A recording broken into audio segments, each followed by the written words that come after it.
Have you ever felt like you're waiting for someone to give you permission to go after your dreams? In this episode of I'm Too Busy, I sit down with the incredible Katie Naughton. She is the founder of Drive Her Forward and one of the few women to own, sell automotive dealerships in a traditionally male-dominated industry. We talk about confidence, leadership, success, and why the most powerful thing a woman can do is choose herself. Katie shares honest lessons about business, life, creating opportunities instead of waiting for them. This is an inspiring conversation I know you're going to love.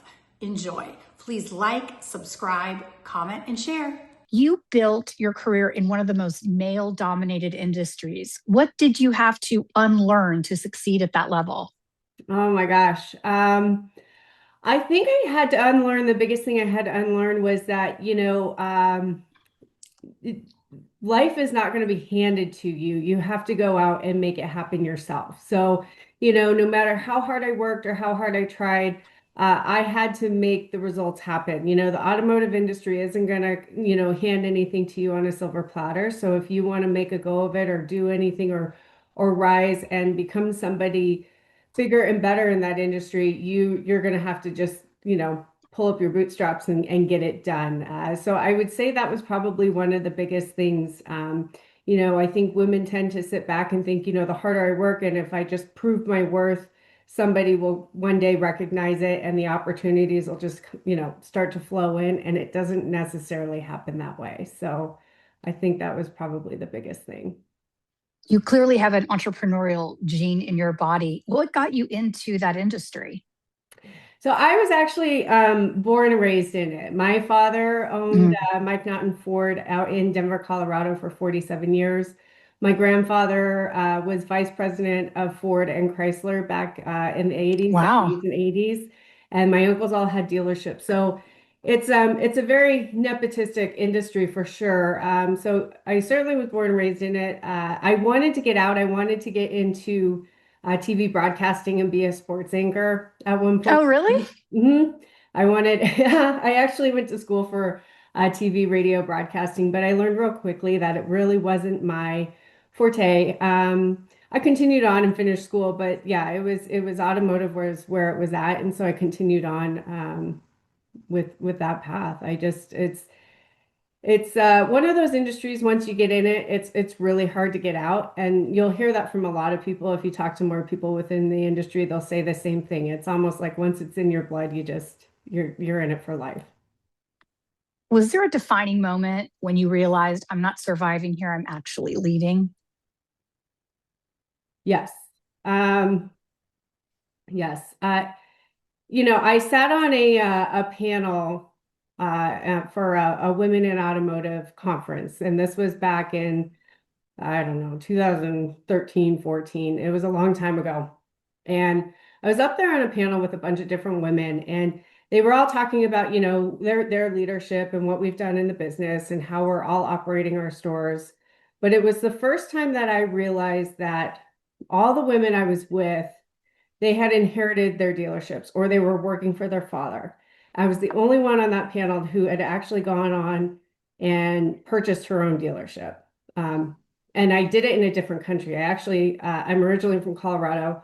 I bought it up in Toronto, Canada with my husband. So it was, Oh, interesting. not like I had all the connections. I didn't know anybody up there. So it was something that, where I did it very differently. And that was kind of the light bulb moment that went off for me, where I said, okay, I really have done something pretty remarkable here, where I always used to downplay it and I didn't think it was a big deal, but it really, really, truly is a big deal. And it still is to this day, because there are not many women who own and operate and have gone out and bought their own stores. That's true. What's a moment in your career where you were completely underestimated, and how did you handle that? Um, I think I was just always underestimated. And I was a competitive gymnast growing up. I was actually an elite gymnast, and it's just one of those where, you can't fail, you're never going to fail. And I think I carried a lot of those lessons with me into the business. And, it was very easy for me to walk in. When I bought the store, I was 32 years old. So one, I mean, being a female, but two, at 32 is extremely young. And walking in and just being surrounded by not only men, but some of them that were fairly old and, have forgotten more than I'm ever going to learn and those types of environments. You just have to sometimes you take your hits and you just got to suck it up and just go, okay, I am going to prove them wrong. And you don't have to be loud and flashy. But the results speak for themselves. And I think that's just what I always focused on and tried to carry forward when I was running my business. What's something people must misunderstand about what it actually takes to scale and sell a business? It's a good question. That it's a lot of work. It's not easy. Um, we always ran our business like it was for sale. And I think maybe that's a good thing. I've sold, both of my dealerships now, one in 21 and one in 22. And then getting into the mergers and acquisitions, you see kind of the different side of it and how people operate their businesses. And I think the biggest thing I would say, or that comes to mind anyway, is that you do always want to operate it like it is for sale, because then once you do, if you are ever going to go onto the market or sell it, it's already primed, ready to go. The numbers are there. Mhm. I think a lot of it is just knowing the numbers and managing your business by the numbers. Some people just tend to there's a lot that just kind of fly by the seat of their pants and maybe not really fully understand or appreciate, what the dynamics of the business are. Because there's a lot of moving parts within automotive. You have your four different departments that are all collectively working under one roof, but essentially when you break it down, they're almost four individual businesses within. Mhm. What gave you that perspective to treat it as that it was for sale? Where did you learn that?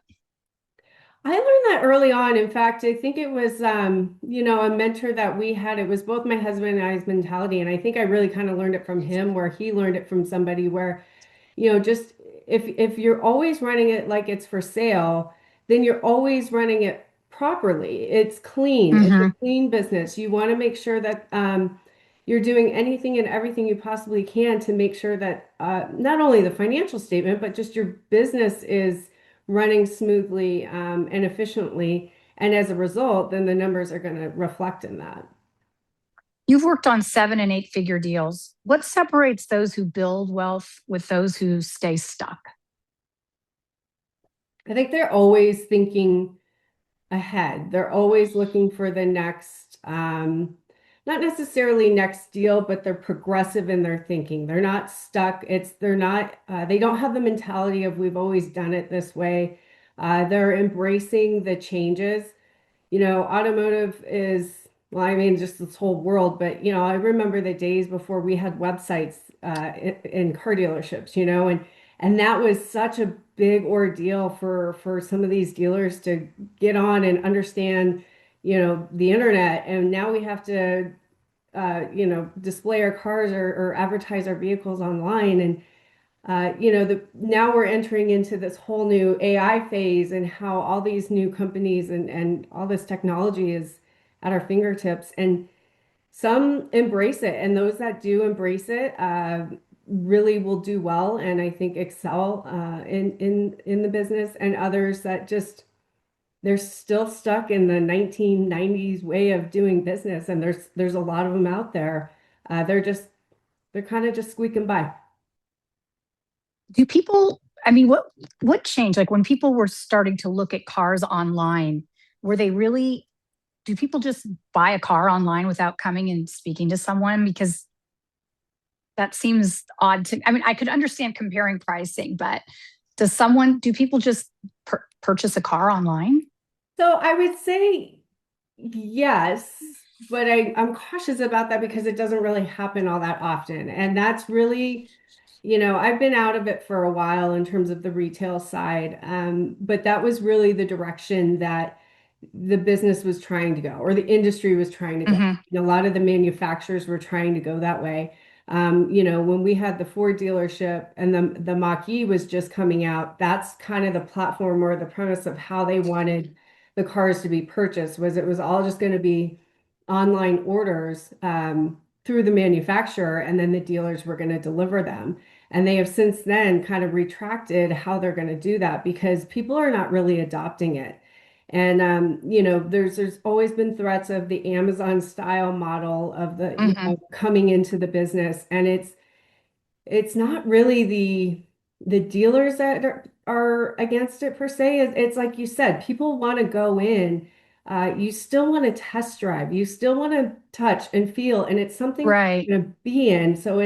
And it's not returnable. It's not like, you get Right. a bad stick of deodorant or something. You're like, okay, well, that's not a big deal. Like this is a major purchase. It probably your second largest purchase you're going to make.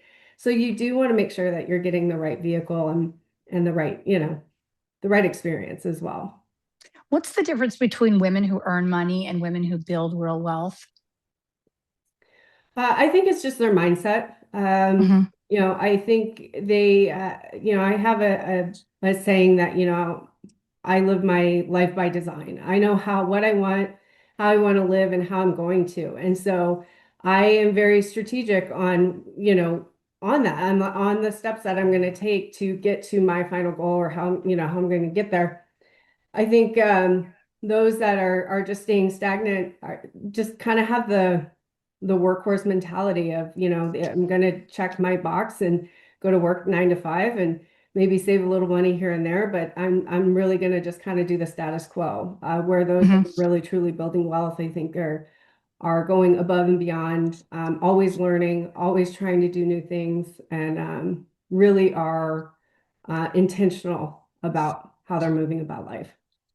Do you think women are undercharging or undervaluing themselves more? 100%. And I think it's not necessarily intentional. I think it's kind of a subconscious thing where we have been taught, or it's been understood that, we need to be agreeable, or we need to be copacetic with everybody and everything. Uh, which in result, I think we just kind of lower our self-worth or our expectations of ourselves. We don't want to be that person that comes out and we and so brags about ourselves Right. or where I think we actually need to do more of it and sing our own praises. And you don't need to do it in a loud or crazy or ostentatious manner. You can do it classy and properly where it will help you get ahead. What's one financial move every woman should make right now, no matter where she is in life?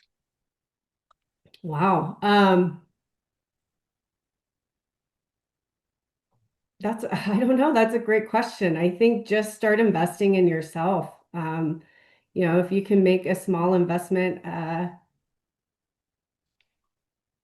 yeah, uh, that's a big one. I That don't is a big know. It question. is a big one I haven't really thought of. That's a big can of soup right there. Yeah, it is. And I would just say, invest in yourself. You're worth your time. You're worth it. Right. You're worth the money. And if that's going to be, invest, go put it in a bank and do something there, or go invest in a course or a conference or, uh, you know, anything out there that's Bettering yourself. bettering yourself. Yeah. Exactly.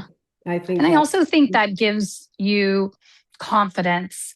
You feel better about yourself when you're putting effort into yourself and, taking time. Have you ever walked away from a deal that looked great on paper, but you just it didn't feel right? And what did that teach you? Yes, I did. And in fact, I walked away from, I'm still involved with the mergers and acquisitions at kind of an arm's length, but I did walk away from the day-to-day operations. And that's a big thing. I teach negotiation and financial management in one of my courses, and it actually stemmed from this. So I was offered a position within the company, and it looked great, but it just wasn't one of those where I felt that it was the right job or the right fit, you know? I mean, I think on paper it looked okay, but in my gut, I knew I was going to be stuck to doing something that was not really my personality, what I really wanted to do, and so I did have to walk away from it. I've also walked away from dealership transactions as well, where, you know, it just they look great on the surface. It's like this brand new shining penny, but when you dove into some of the financials or some of the culture of the dealership and everything else, you knew that you were going to be getting into kind of a landmine and some hidden skeletons within the closets. And I just, you know, you take a step back and it's like, is this really what I want to do? You know, there's a lot of work that goes into cleaning up those messes. Right. You talk about rejecting shallow empowerment. What does real empowerment actually look like to you?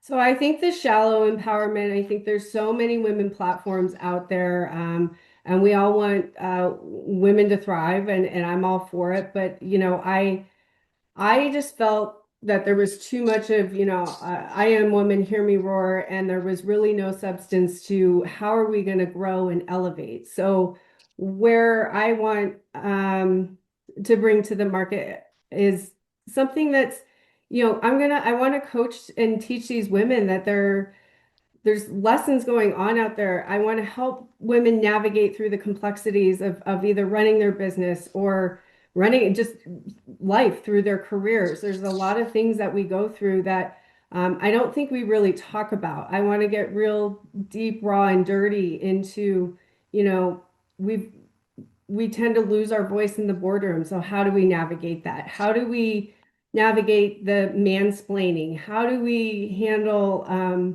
you know, somebody offers you a job at, you know, a certain price and then offers it to a man for 100% more. You know, how do we handle these complexities? And that's where I think this empowerment, you know, there's empowerment, but then there's coaching and teaching and actually trying to elevate women to be better. You know, we can say all the quotes and inspirational things that we want, but at the end of the day, it doesn't really drive you forward. What's the biggest lie women are told about success? Um, that I don't know. I think I've had this conversation a lot this week, and so it sticks out, but that you don't have to be somebody else to get there, that you can be authentic and you can be you and be successful at the same time. I think it's been a reoccurring theme and something that's been talked about where we feel we need to be more like men, or we need to have a different personality than we actually do to climb that ladder or get to the top. And you don't really need to. And once you're there, I certainly found that the more authentic I was and more of my nature, and I started Mhm. to manage that way, I succeeded far more better than I did trying to emulate other people that I've seen growing up. Why do you think so many women are still waiting to be chosen instead of choosing themselves? Uh, Lack of confidence. I think Yeah. it's a confidence issue. Yeah, I mean, I think if women just actually would take that first step and realize that, you know, you're not going to have all the confidence and then act, you need to act and then you gain the confidence. I think a lot of women would be further ahead than they are today. I think that is a very powerful statement. Say that one more time. I think, you know, your confidence, you're not going to have confidence before acting. You need to Right. act before you're going to gain any confidence to move forward. That is huge. How do you handle being the most powerful person in the room without shrinking or overcompensating? Again, it just goes back to confidence, and I think it took a lot of time to be there.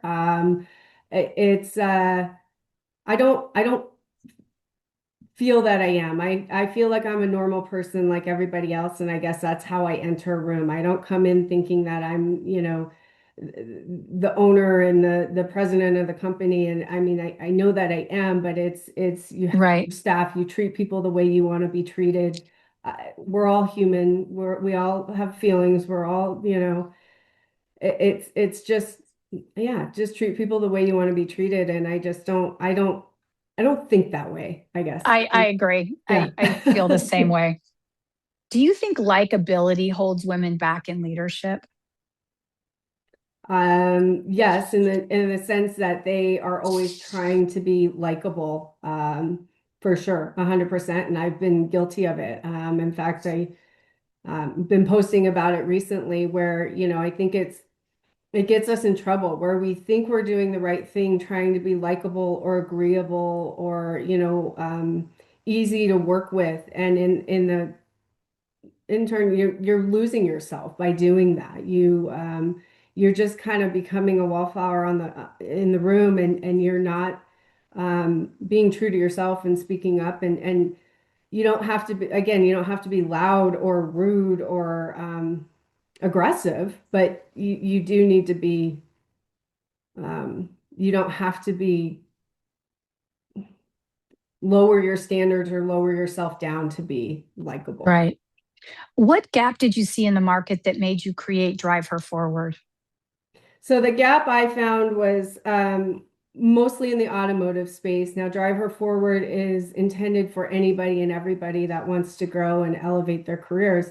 But it really stemmed from the automotive space. I've been part of a lot of women in automotive platforms for many, many years, primarily in Canada.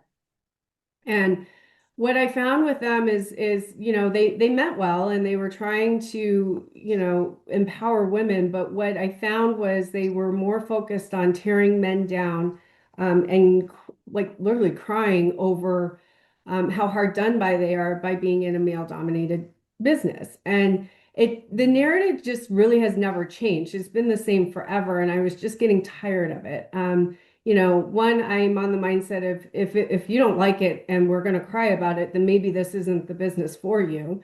But two, yes, it's tough, it's challenging. So let's help each other navigate through it and rise above it versus just kind of wallowing in it. And so Right. that's where I felt that there was a space for Drive Her Forward where we really focus on learning that stuff. How do you carry yourself in a boardroom? How do you negotiate deals? How do you handle the work-life balance? I don't believe there is a work-life balance, but you have to figure out some sort of a balance. So try to figure it out. But I think we've all tried to succumb to these expectations that are set on us, and we none of us are doing it. We're all failing, and we need to just kind of redefine what those expectations are and make them work for our lives and ourselves. I also think it's incredibly important to really love what you're doing because like you said, it's very hard to have balance, but if Mhm. you're enjoying what you're doing, it's a lot easier. And I think so many people go into business for the wrong reasons and you really do. I've told my kids this, figure out what you love doing, that you do it for free, and then figure out how to get paid. Right. Because you don't go into a business. What I see when people are failing, they want to go make, a quick $1 million, $1 billion, who knows how much, some Yeah, yeah. ridiculous sum. And you're going to fail because inevitably everything takes much more time, effort than one would think. So if you're not enjoying the process, I think that's where people, that's where failure happens. You have this calm intensity about you. Where does that come from? Oh, I don't know. I think it's just natural, born with it. Right. Yeah, I've always had it, and it's funny because it's interesting that you bring that up because literally, like right before I got on this call, I was posting in the community, and we were talking yesterday about the four different energy types, and you have, your reds that are really dominant, and your blues that are, super analytical, and then your other social butterflies are yellow, and then you have the greens, which are me. And, I'll never forget, I have a partner that I worked with who was a hard red, just hard red. And, you have two completely opposite personalities. And, I knew how to work with him in terms of like, if he needed information or whatever, you had to be direct and go right to him and know that you had maybe a minute and a half to get your information across. But on the other hand, he would get frustrated with me because I was just calmer than him. And, he would almost be like, well, let's go, let's go. And that's just not who I am. I mean, I can Right. turn it on if I need to, but no, I don't know. It's who I am. It's who I've always been. And I go back to when I finally decided to manage by my true personality, I thrived, and people reacted to me better than when I was trying to be a red or a different type of personality. What kind of transformation do women experience when they step into your world? I think they just realize, I think the biggest transformation is one that they understand that they're not alone, and that, we're all navigating this together. I think it's more of kind of the aha of I've been feeling this way or thinking this thought, and I'm not crazy for thinking that, and learning how to get past that or handle some of the issues that they're dealing with. So I think that it's a lot of self-awareness and a lot of just boosting your confidence and knowing that maybe you are thinking the right thing or have the right thought process, and deciding to move forward with it.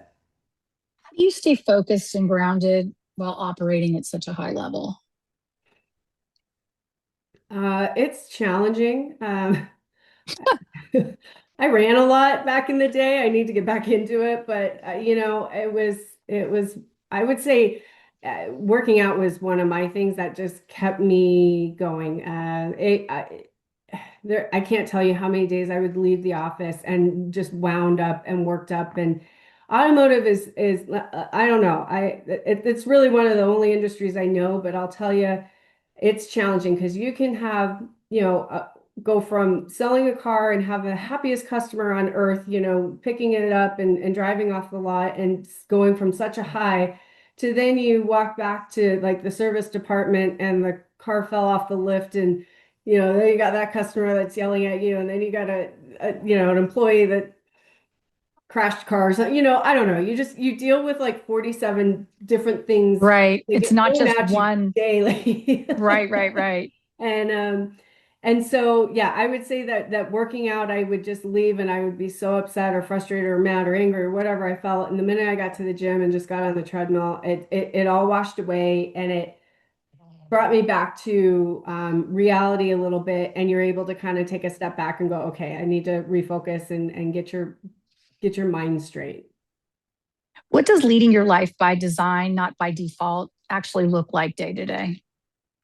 I think it's just being very intentional about what you're doing. I don't sit back and, I mean, I believe in, the law of attraction and all of that stuff, but I also am not going to sit back and just wait for life to happen to me. I'm going to go out and make it happen.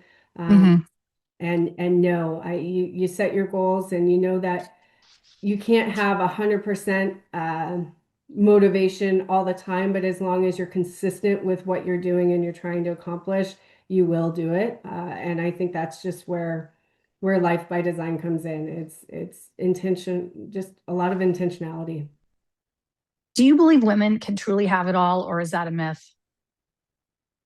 Yeah, I do. I do.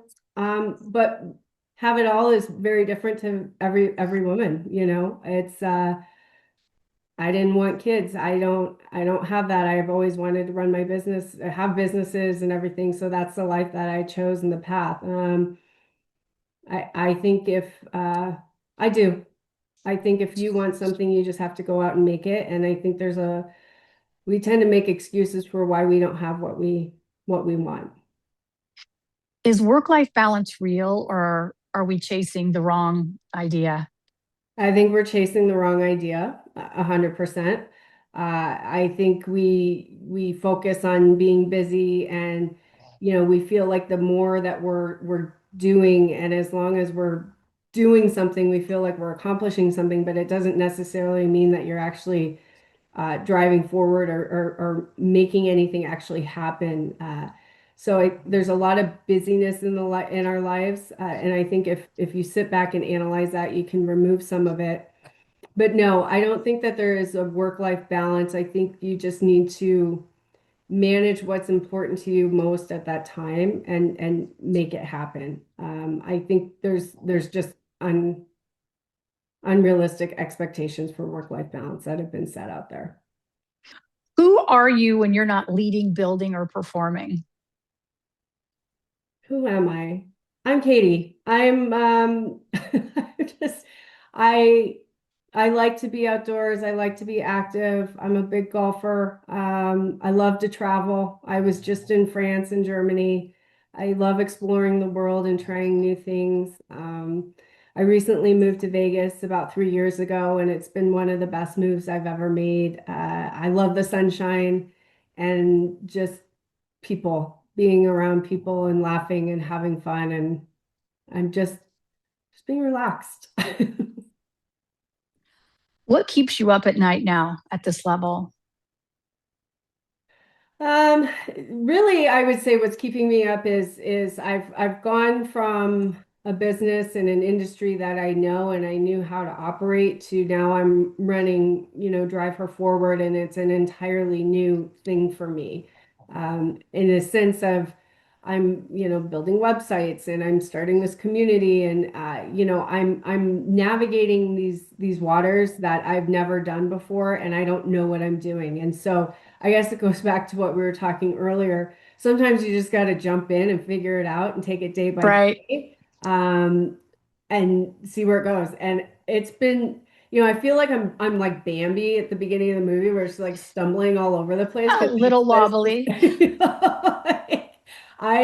I'm yeah, I mean if you saw the back end of what I'm trying to do, it's messy, but I'm learning every day, and that's what's really just keeping me up at night is like, how do I build a newsletter and how do I don't know this stuff, but I have a Chat, good behind me. chat Yeah, GPT. yeah. Thank God. I don't know what I we don't know would have what I done. would do without it, Yeah. honestly. Like I'm having to re-update my website on my portfolio. And it's like, if I did not, I call my chat, her name's Sabrina. If I didn't have Sabrina, Yeah.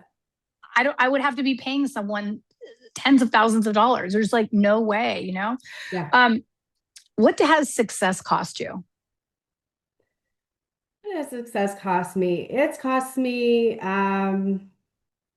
that's a good question. And not to get like too personal or emotional or anything, but I think it has cost me um family, friends.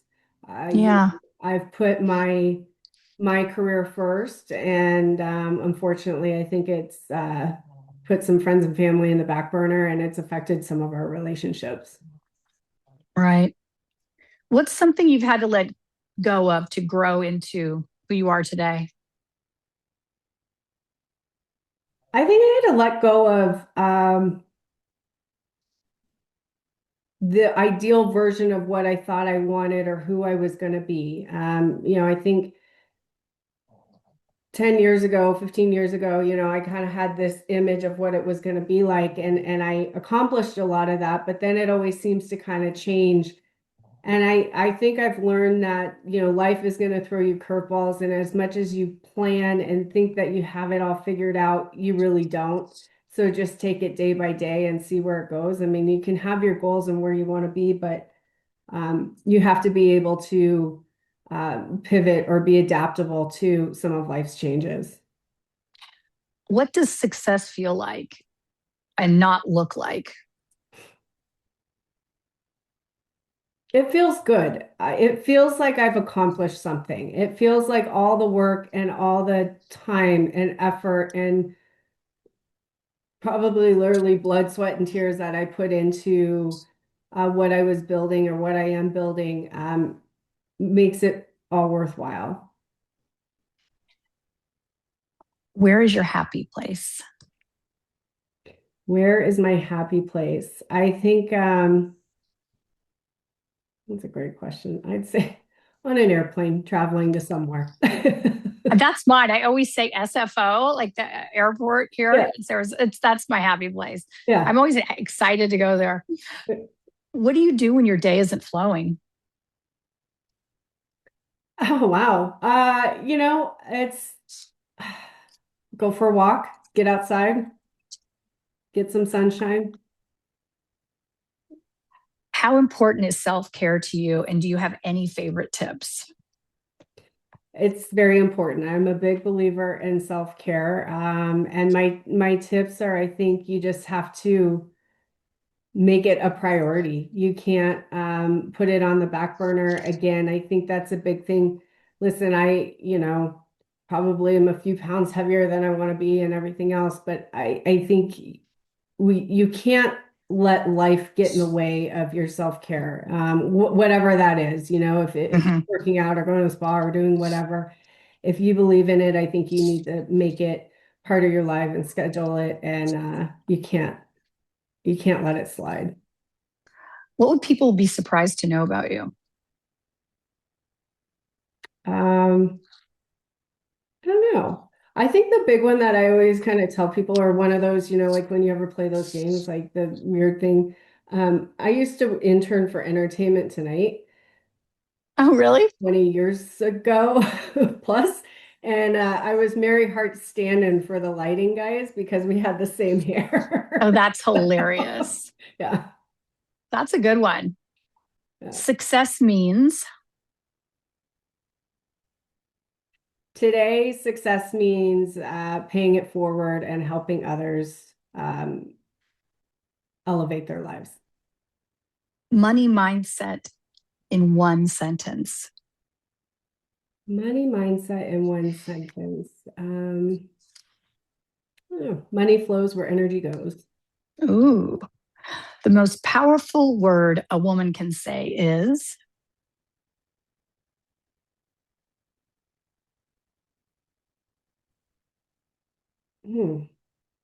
Me. I like that. One habit that's changed your life.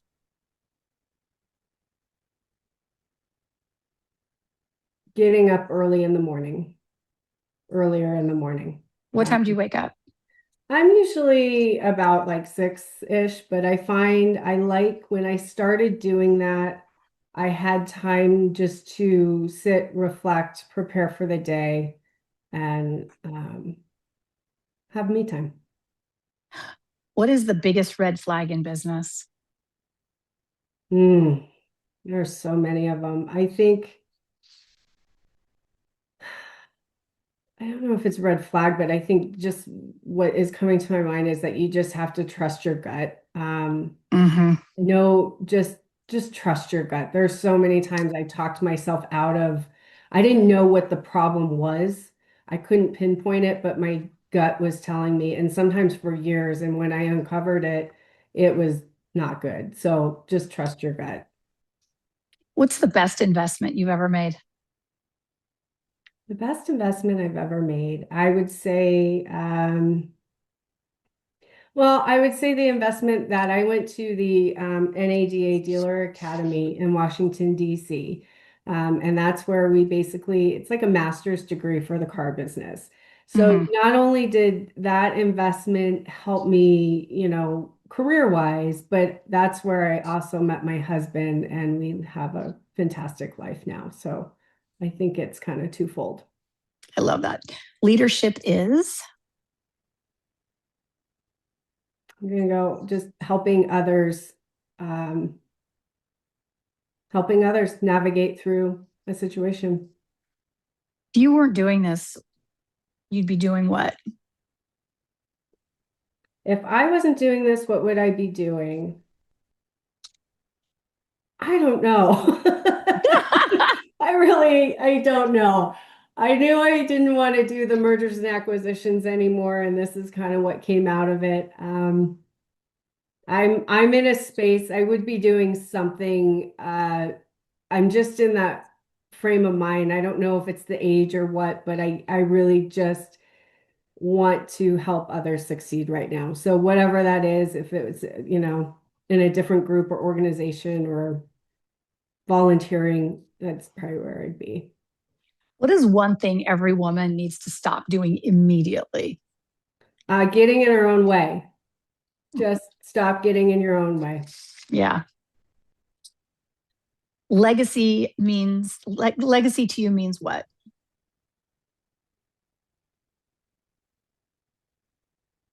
I want people to remember me for being empathetic, caring, and wanting better for them, and just caring, just knowing that I was there for them and leading them. If a woman is watching right now, which there are many, and she knows she's meant for more, but she's hesitating, what would you say to her directly? I would say take that first step. We've all hesitated, and I have found when you just take the leap of faith and just go, there's so many great things that are across that line or wherever that we're stopping ourselves. Just it doesn't need to be this massive move, one baby step at a time, and you'll be, I think you'd be surprised where life will take you. Katie, this was such a powerful conversation. You're not just talking about leadership, you're actually helping women step into their ownership of their lives, their careers, and their financial future. And that is so needed right now. If this resonated with you, make sure to check out Drive Her Forward and take advantage of their founding member opportunity. And as always, if you love this episode, please don't forget to like, comment, and share, and please subscribe. I'm Christina Flach, and I'm too busy. I'll see you next week. Thank you.